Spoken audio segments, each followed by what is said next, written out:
नमस्ते दोस्तों, स्वागत है आपका एक्सप्लोर विद परबाती पर। आज हम बात करने वाले हैं एक ऐसे राज्य के बारे में जो अपनी समृद्ध संस्कृति, विरासत और तेजी से विकास के लिए जाना जाता है।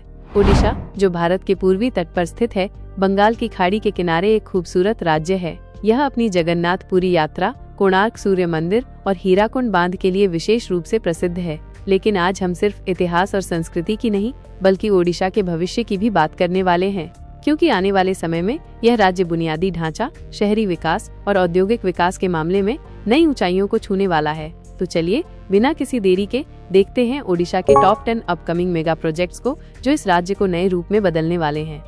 तो हमारे इस लिस्ट पे नंबर 10 पर आता है संबलपुर रांची एक्सप्रेसवे।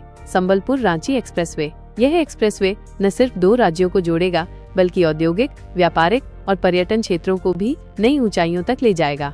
यह एक ग्रीनफील्ड एक्सप्रेसवे होगा, जिसे भारतीय राष्ट्रीय राजमार्ग प्राधिकरण यानी NHAI द्वारा विकसित किया जा रहा है। इसकी कुल लंबाई लगभग 150 किलोमीटर होगी और ये 4 लेन का होगा। यह झारखंड की राजधानी रांची को ओडिशा के संबलपुर से जोड़ेगा। इस एक्सप्रेसवे के निर्माण में करीब 3,400 करोड़ रुपए खर्च होंगे। इस एक्सप्रेसवे में वाहन 100 से 120 किलोमीटर प्रति घंटा की रफ्तार से दौड़ सकेंगे। इस एक्सप्रेसवे के द्वारा संबलपुर से रांची जाने में पहले जहां 5 से 6 घंटे लगते थे, अब यह सफर 2.5 से 3 घंटे में पूरा होगा। इस एक्सप्रेसवे को भारतमाला परियोजना के तहत बनाया जा रहा है। अनुमान है कि इसका काम 2026 से 27 तक पूरा हो सकता है। संबलपुर रांची एक्सप्रेसवे न सिर्फ झारखंड और ओडिशा के बीच ट्रैवल को आसान बनाएगा, बल्कि दोनों राज्यों की आर्थिक प्रगति में भी महत्वपूर्ण भूमिका निभाएगा। नंबर 9 पर आता है NIMZ कलिंगनगर। कलिंगनगर भारत के कोस्टल ओडिशा के जाजपुर जिले में स्थित एक प्लान इंडस्ट्रियल सिटी है। यह अपने रिच आयरन ओर रिजर्व्स के लिए प्रसिद्ध है और स्टील की हाई ग्लोबल डिमांड के कारण स्टील, बिजली और अन्य सहायक उत्पादनों का एक प्रमुख ग्लोबल हब बन गया है। यह शहर कई स्टील प्लांट का घर है, जिसमें Jindal steel, Tata steel, NINL, Visa, MESCO, मेथीन इस्पात लिमिटेड और अन्य कंपनियां शामिल है। आज कलिंगनगर ओडिशा का एक प्रमुख इंडस्ट्रियल हब है। भारत सरकार ने कलिंगनगर को नेशनल इन्वेस्टमेंट मैन्युफैक्चरिंग जोन के रूप में विकसित करेगी, जहां पर स्टील और अन्य एल्यूमिनियम डाउनस्ट्रीम पार्क, एक नई industrial township, office, commercial and recreational facilities के साथ एक central business district, general equipment room, technical training institute और इंटरनल इंफ्रास्ट्रक्चर शामिल हैं। इससे यहाँ बहुत ज्यादा जॉब जनरेट होंगे और इकोनॉमी भी काफी बूस्ट होगा। नंबर 8 पर आता है 6 लेन एक्सप्रेसवे। ओडिशा सरकार भुवनेश्वर के बीजू पटनायक अंतर्राष्ट्रीय हवाई अड्डे और प्रस्तावित श्री जगन्नाथ अंतर्राष्ट्रीय हवाई अड्डे यानी पुरी के बीच एक नया 6 लेन एक्सप्रेसवे बनाने की योजना बनाई है। ये एक्सेस कंट्रोल ग्रीनफील्ड सड़क होगी, जिससे आंतरिक सड़क कनेक्शन नहीं होंगे और यात्रा में कोई बाधा नहीं आएगी। इस परियोजना की लागत 3,600 करोड़ है। इस हाई स्पीड कॉरिडोर का उद्देश्य दोनों शहरों के बीच की दूरी 66 किलोमीटर से घटाकर 57 किलोमीटर करना है, जिससे यात्रा का समय 1 घंटे से घटकर मात्र 30 मिनट रह जाएगा। यह रणनीतिक इंफ्रास्ट्रक्चर परियोजना ओडिशा में परिवहन प्रणाली को अत्याधुनिक बनाने और आर्थिक विकास को बढ़ावा देने की दिशा में एक बड़ा कदम है। नंबर 7 पर आता है भद्रक टेक्सटाइल पार्क। ओडिशा के भद्रक जिले में इंडियन ऑयल कॉरपोरेशन लिमिटेड यानी IOCL द्वारा एक अत्याधुनिक टेक्सटाइल पार्क का निर्माण किया जा रहा है, जो राज्य के औद्योगिक विकास में एक महत्वपूर्ण कदम होगा। इस प्रोजेक्ट में 4,382 करोड़ का भारी निवेश किया गया है, जिससे ओडिशा को वस्त्र उद्योग में नई ऊंचाइयां मिलेगी। इस पार्क में अत्याधुनिक मशीनें और टेक्नोलॉजी का इस्तेमाल किया जाएगा, जिससे उच्च गुणवत्ता वस्त्र उत्पादन किया जाएगा। यहाँ हर दिन 900 टन कपड़ा उत्पादित होगा, जो देश और विदेश के मार्केट तक पहुँचेगा। इस पार्क से 2000 से ज्यादा प्रत्यक्ष नौकरियां मिलेगी और अप्रत्यक्ष रूप से हजारों लोगों को फायदा होगा। इससे स्थानीय अर्थव्यवस्था को भी काफी बूस्ट मिलेगा। भद्रक टेक्सटाइल पार्क ओडिशा के औद्योगिक विकास में मील का पत्थर साबित होगा। नंबर 6 पे आता है Dhamra port SEZ। Dhamra port Odisha के भद्रक जिले में आता है। ये पोर्ट इंडिया के मेजर पोर्ट में से एक है। ये पोर्ट इंडिया के डीप ड्राफ्ट पोर्ट में से एक है, जो एक सुपर कैप आकार के जहाजों को भी एकोमोडेट कर सकता है। ये कोर ट्रांसपोर्ट के लिए काफी इम्पोर्टेंट है। अब इस पोर्ट पर और भी डेवलप लाने के लिए पोर्ट के पास एक बहुत बड़ा स्पेशल इकोनॉमिक जोन डेवलप किया जा रहे हैं, जो कि 2300 एकड़ भूमि पर फैला होगा, जिसमें टोटल 6 तरीके की डिफरेंट इंडस्ट्रीज के हिसाब से अलग अलग जोन में डेवलप किया जा रहा है। इसके अंदर food processing, textile, fertiliser, chemical, pharmaceutical ऐसे अलग अलग इंडस्ट्रीज प्लान्ड है। फ्यूचर में यह स्पेशल इकोनॉमिक जोन ओडिशा की इकोनॉमी में काफी अहम भूमिका निभाएगा।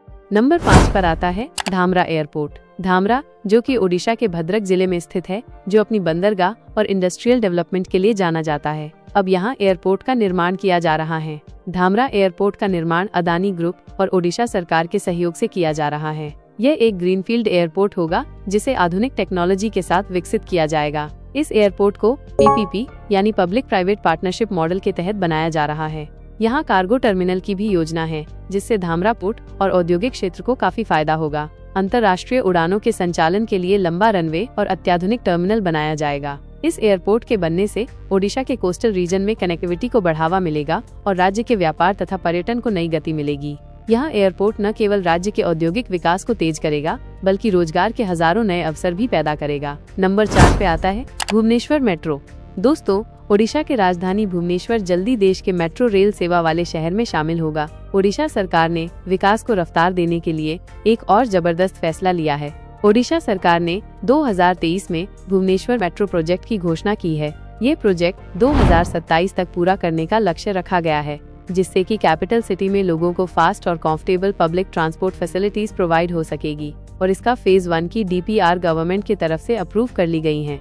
इस प्रोजेक्ट को Odisha rail infrastructure development limited द्वारा डेवलप किया जा रहा है और इस प्रोजेक्ट की एस्टिमेटेड कॉस्ट 5,900 करोड़ रुपया है। दोस्तों, फर्स्ट फेज में भुवनेश्वर एयरपोर्ट को कटक के केंद्र त्रिशूलिया से कनेक्ट करेगा, जिसकी कुल लंबाई लगभग 26 किलोमीटर होगी और ये एलिनमेंट एलिवेट स्ट्रक्चर का होगा। बाद में खुर्दा पुरी तक इसका विस्तार किया जाएगा। भुवनेश्वर मेट्रो ओडिशा की पहली मेट्रो बनने जा रही है, जो शहर के ट्रांसपोर्ट सिस्टम को स्मार्ट और एडवांस बनाएगी। इस मेट्रो रेल प्रोजेक्ट का एम है स्टेट कैपिटल में पब्लिक ट्रांसपोर्ट को मजबूत करना और इकोनॉमी बूस्ट करना। नंबर 3 पर आता है coastal highway. Odisha coastal highway Bharatmala परियोजना के तहत बनने वाला एक महत्वपूर्ण प्रोजेक्ट है और इस हाईवे की कुल लंबाई 382 किलोमीटर होगी। ये 4 लेन हाईवे होगा। ये कोस्टल हाईवे ओडिशा के 7 कोस्टल जिलों को आपस में जोड़ेगा। ये हाईवे ओडिशा के टंगी से पश्चिम बंगाल के दीघा को लिंक करेगा। ये चिल्का लेक को बाईपास करते हुए दीघा में समाप्त होगा, जो कई बड़े शहरों और बंदरगाहों को जोड़ेगा। इस प्रोजेक्ट की एस्टिमेटेड कॉस्ट 8,000 करोड़ रुपया है और इसका निर्माण national highways authority of India द्वारा किया जा रहा है। ये प्रोजेक्ट न केवल राज्य की कनेक्टिविटी को बेहतर बनाएगा, बल्कि पर्यटन और व्यापार को भी नई ऊंचाइयों तक ले जाएगा। नंबर 2 पर आता है इन्फो वैली भुवनेश्वर।